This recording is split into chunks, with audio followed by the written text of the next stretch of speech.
আমার হচ্ছে স্যার যেহেতু আগের মানুষ নিয়ে অনেক কাজ করছে, আমি সবাই অনেক সম্ভাবনার কথা বলছেন।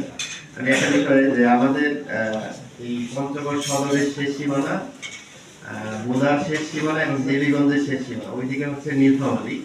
মাঝখানে জায়গাটা হচ্ছে বড় শশী ইউনিয়ন, মানে বোদার একটা ইউনিয়ন বড় শশী, এবং দেবীগঞ্জের একটা ইউনিয়ন হচ্ছে চিলাহাটি, যেটা ভাওলাগঞ্জ বলে। এই জায়গার বর্ডারে কিন্তু মোটামুটি 10 থেকে 15 কিলোমিটার কিন্তু ফাঁকা, একদম চিলাহাটির ভুট্টাপুরীর ওই এলাকা থেকে বড় শশীর বেরুবাড়ি, যেটা নাম করা একটা জায়গা, তো বেরুবাড়ির এই সীমানা পর্যন্ত কিন্তু ফাঁকা। এইখানে যে যে পরিমাণ মাদক চোরার কারবারি হয় এবং লাকি গরু, আপনার এই কিছুদিন পর পর এই আপনার 6 মাস আগে কোন এলাকা, এটা হচ্ছে যে পঞ্চগড়ের শেষ সীমানা ভাওলাগঞ্জ বলে, দেবীগঞ্জ থানা এবং বড় শশী বোদা থানা। কিন্তু এখানে সমস্যা হচ্ছে যে পুলিশ নাই।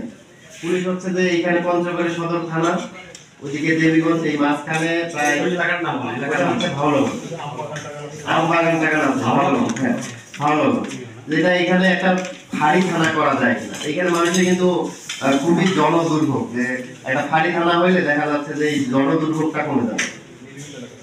হ্যাঁ, এইখানে হচ্ছে যে কয়েকটা সীমানা সীমানা হচ্ছে, কয়েকটা থানার সীমানা, পার্শ্ববর্তী জেলা, কিন্তু থানা দূরত্বর দিকে দেখলে দেবীগঞ্জ এখান থেকে প্রায় 18-20 কিলোমিটার দূরে। আবার এখান থেকে পঞ্চগড় থেকে থানা নাই প্রায় আপনার 35 কিলোমিটার দূরে।